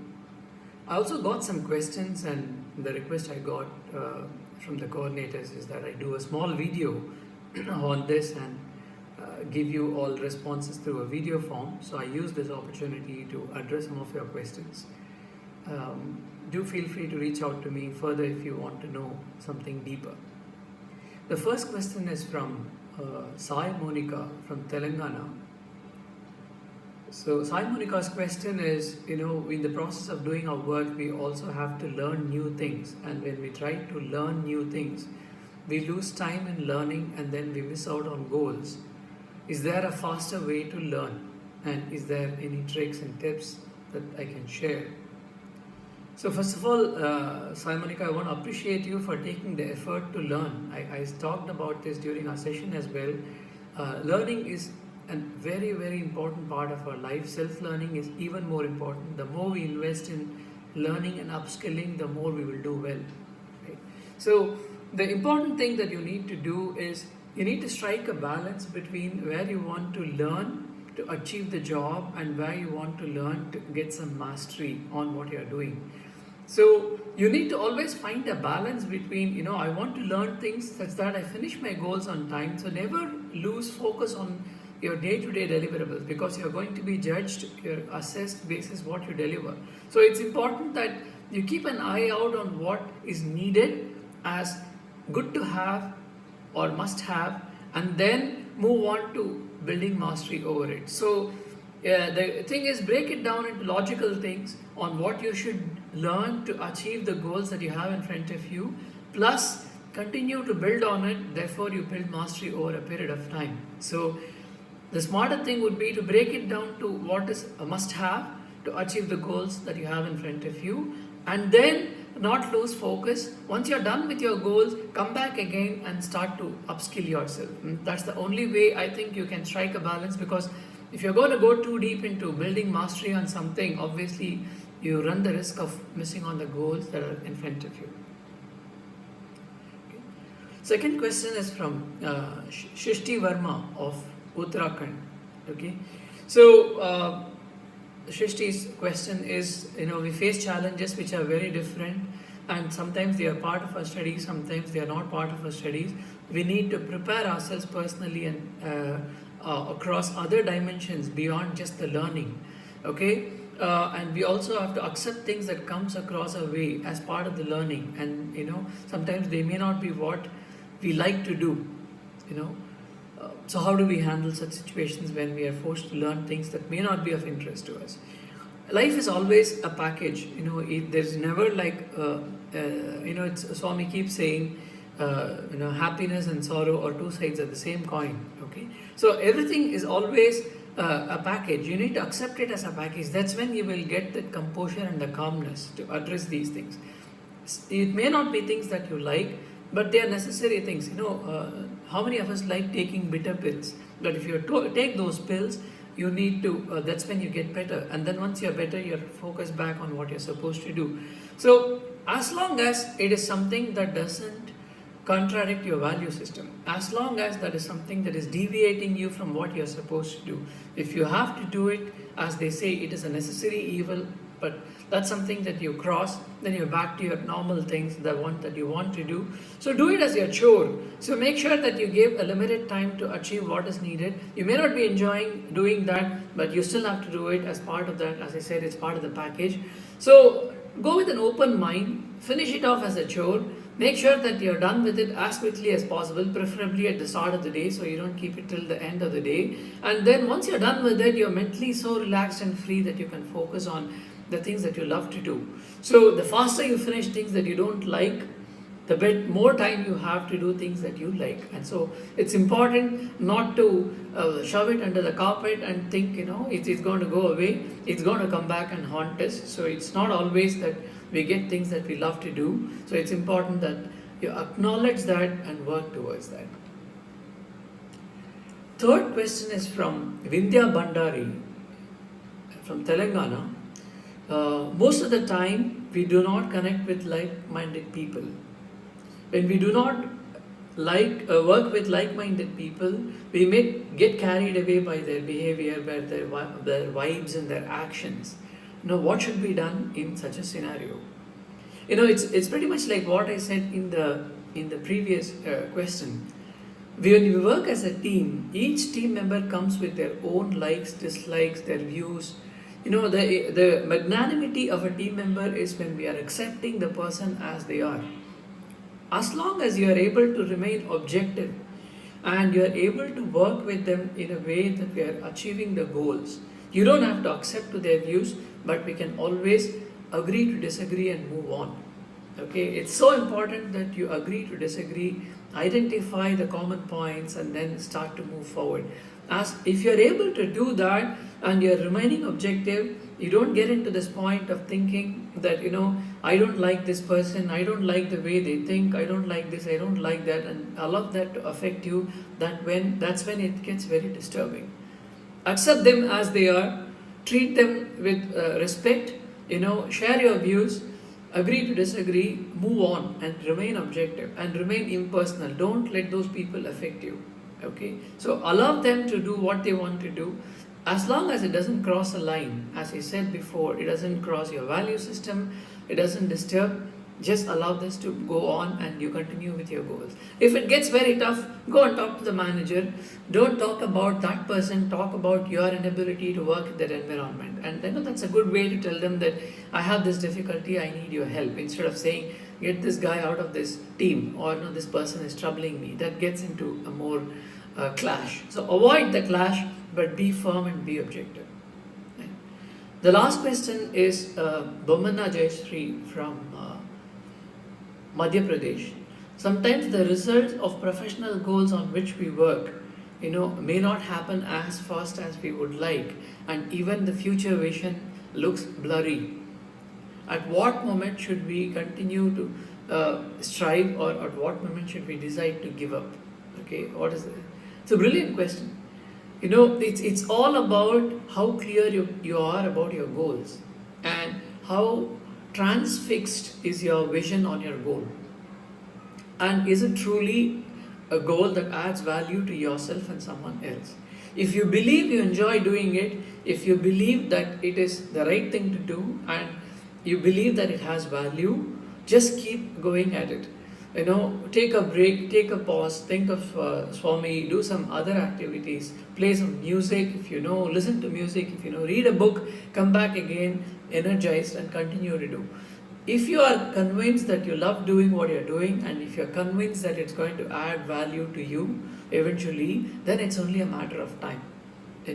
I think Swami was saying in some other instance, some guy keeps hitting on a stone, and 100 times, 115 times, 120 times, and the person gives up. Okay, then someone else comes in and then takes the hammer and hits just once, because by nature it is supposed to break at the 125th hit, okay, or the 121st hit, right? So this person did all the hard work but gave up at the last minute. You never know, just having the same belief, maybe this is the stroke that will open up the glory for me. Just keep believing in it, keep attempting.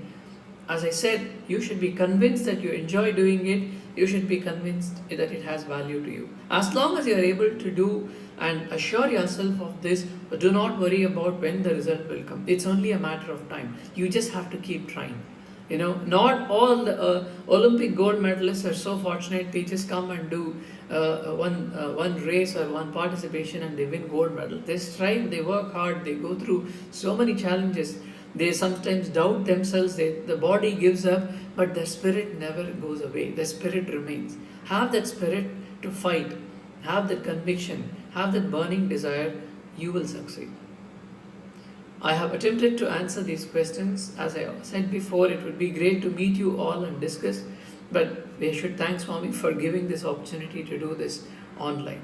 Okay, do well, stay hungry, stay foolish, only with your goals. Okay, Swami will guide us, Swami will take us through. Sairam. Samastha Lokah Sukhino Bhavanthu. Samastha Lokah Sukhino Bhavanthu. Samastha Lokah Sukhino Bhavantu.